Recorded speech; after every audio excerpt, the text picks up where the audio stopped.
Unan. Huwag niyo po ito pansin ito. Hi guys! Welcome back ulit sa aking channel. Today, wala tayong review, wala tayong tutorial, wala tayong kung ano man. I'll be sharing to you guys based nga dun sa title.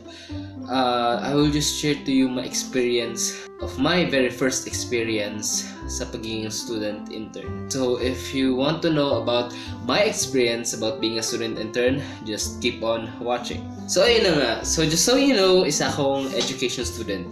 And part na pagiging isang education student ay ang pagkakaroon ng student internship, or yun bang mag-intern ka on some point wherein you will test kung ano nga ba yung mga natutunan mo sa school, and you will try to execute it on a real life scenario. So ngayon, nasa 4th year college na ako, and on my second last sem of my college life. Yes! Excited pero kinakabahan at the same time. 3 weeks ago. So we were deployed. Magbalik muna tayo dun sa mga orientation. So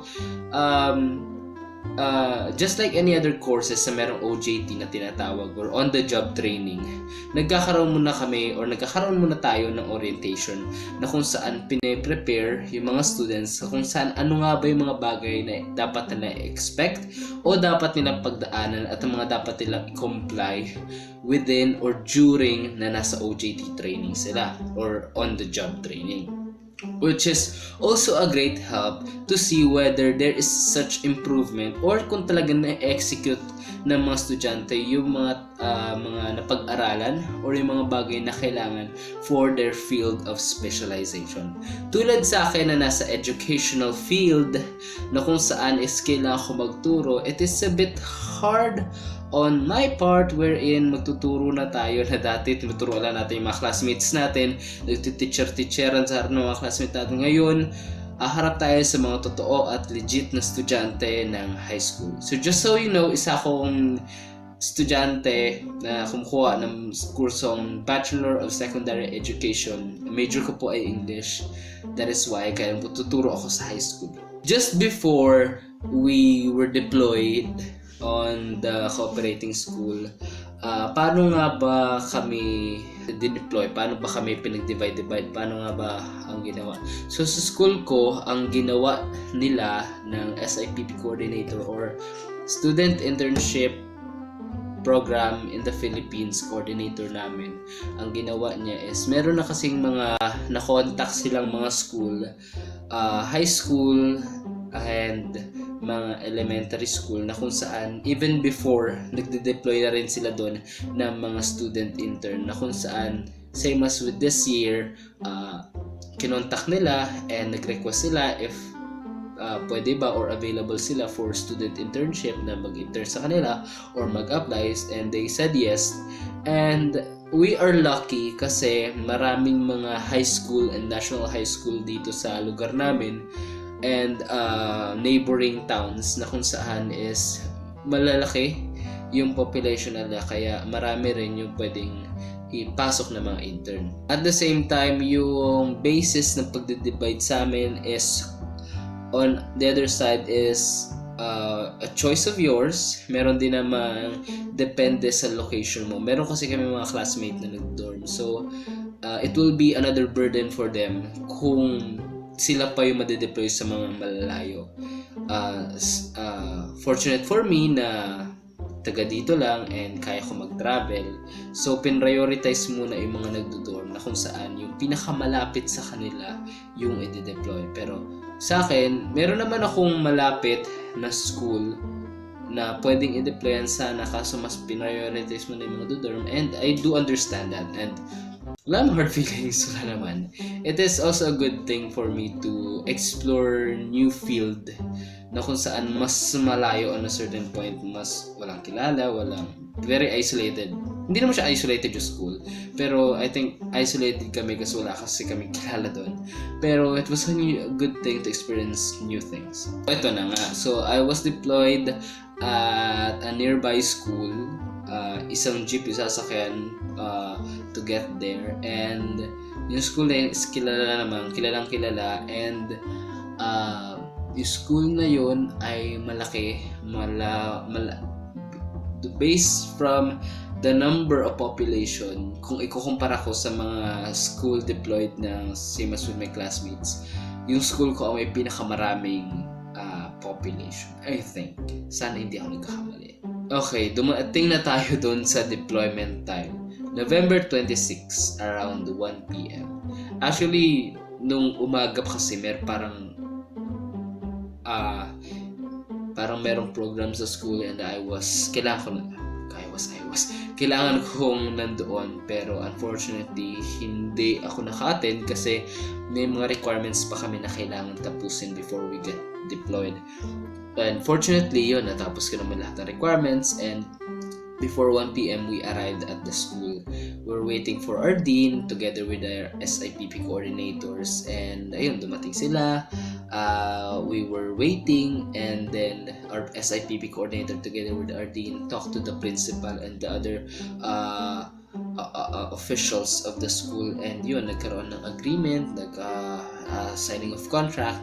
And right after that, nilayasan kami ng SIPP coordinators namin and together with our dean, which is actually kasi right after sa amin meron pang school sila na pupuntahan na kailangan din i-tap or kailangan din i-guide para dun sa school na yun. So we do understand naman, pero right after nila umalis, parang naman sila sa amin, don't worry.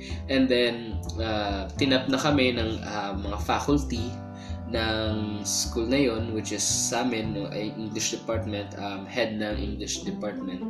And ayun nga, inalalayan niya kami pupunta sa faculty ng mga English teachers. And yung pagde-deploy naman, paano kami dineploy ng teachers? Well, we were given names actually. The first thing was, inalam muna namin kung anong prefer namin. Kasi the school na yun is divided into shifts. Merong morning shift na ang time is 6 a.m. to 12:20 p.m. and afternoon shifts that starts from 12:20 p.m. to 6 p.m. So dalawa yun. So by 6 a.m. to 12:20 p.m. ang mga nagkaklase dun is grade 10 and grade 9 students. While doon naman sa 12:20 p.m. up to 6 p.m. ang mga klase naman doon is grade 9 and grade 7 students. So we were divided into two kung saan sino ba mas prefer. I think 6 and 6, 13. Parang 7 sa umaga, 6 sa hapon. I think kung di ako nagkakamali. But we were divided into two. And I prefer morning kasi pag hapon na parang for me lang hindi kasi ako afternoon person. Gusto kasi umaalis ng bahay, maaga gawin yung trabaho. Although nagigising ako ng tanghali, pero I'm a morning person naman kahit paano. Kaya mas mahirapan ako kung hapon pa ako magtuturo or what. Kasi pag morning, fresh ka pa maayos pa yung takbo ng pag-iisip mo, alam mo pa yung sequence ang gagawin mo, kaya I prefer the morning. Well, ang natapat sa akin ay grade 10 students. Well, dalawa kami na for grade 10 pero magkakaibang section. Dalawa kami kaklase na napunta sa grade 10 and we were surprised na napunta kami sa grade 10. Pero sinabi niya kaya yan. Maswerte din ako kasi lalaki yung naging cooperating teacher ko, kaya mas madali yung naging flow ng conversation namin and mas madali ko naintindihan yung mga takbuhin dun sa paaralan na yun, which was I was given a schedule of 4 sections of grade 10 and one is open high school, which is an open high school is para sa mga if I'm not mistaken pero yun yung sa mga may mga trabaho na yung hindi sila makapasok ng regular sa school because of trabaho. Alam ko iba rin yung ALS, pero itong open high school is same as with meron sa grade 7 to 10, but this one is nagmi-meet sila parang once a week lang, hindi katulad ng ALS na mostly 4 or 5 times a week.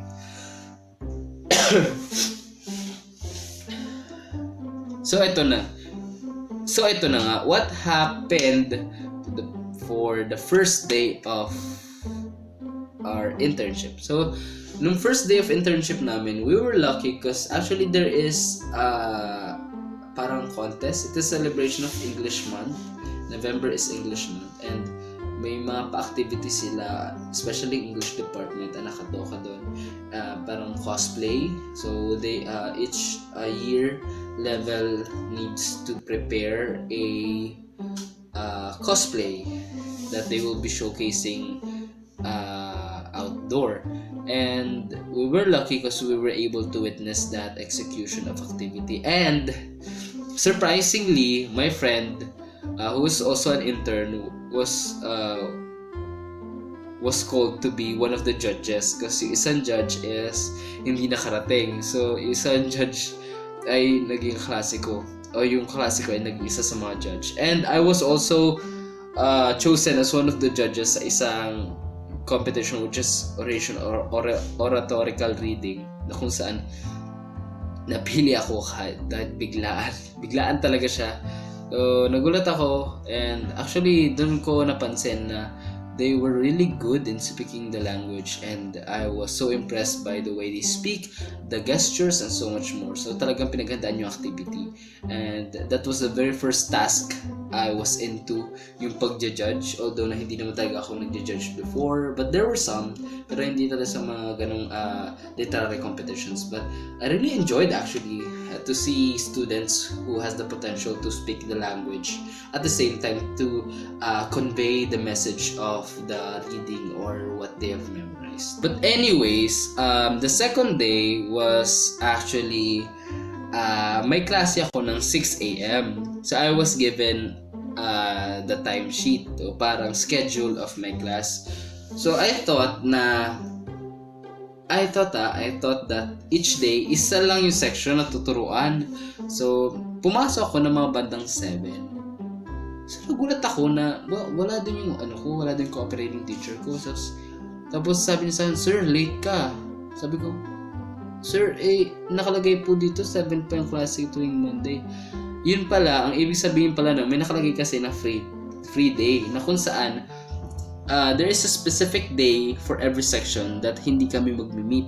Once a week yun nangyayari. So, yung nakalagay pala doon schedule is the free day, na kung saan ito yung mga araw na hindi mo sila papasukan kasi libre sila sa'yo. So, I was such a disappointment kasi pumasok ako ng late at the same time.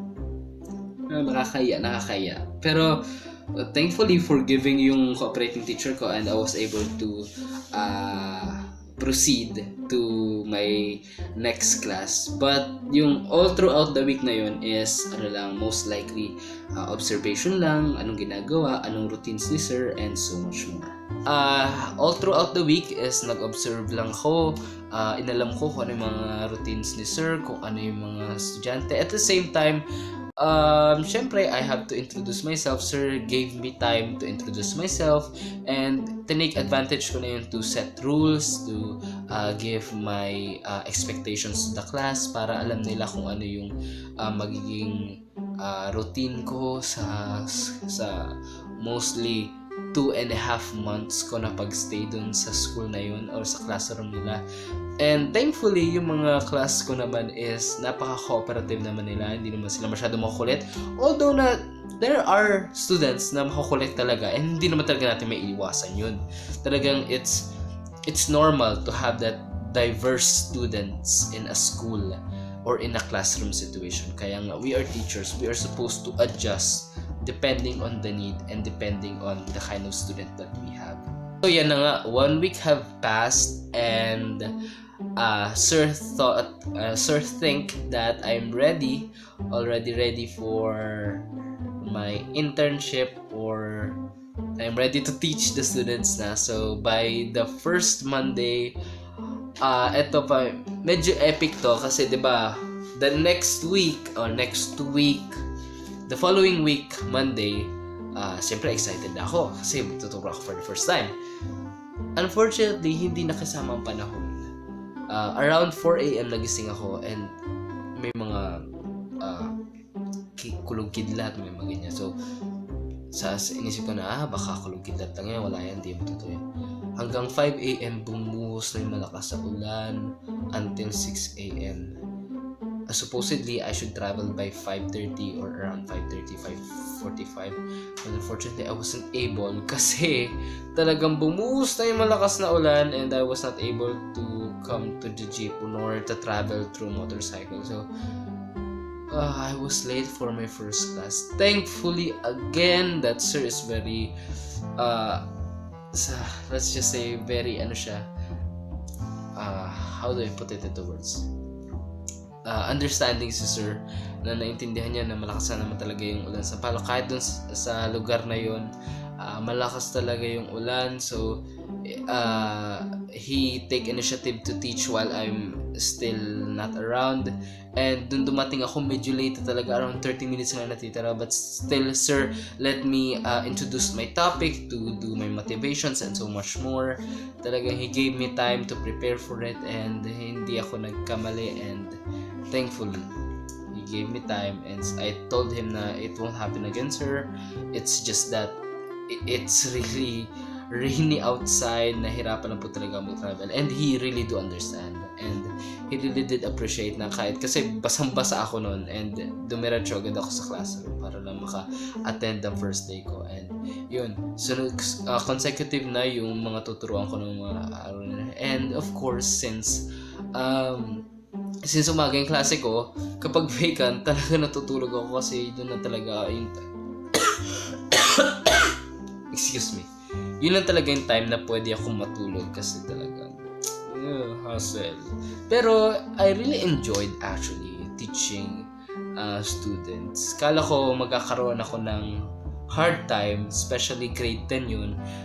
Kumbaga nandun sila sa peak na graduating or moving up na sila to senior high school, kaya medyo marami na makukulit, pero I was still able to handle them with care and love, syempre.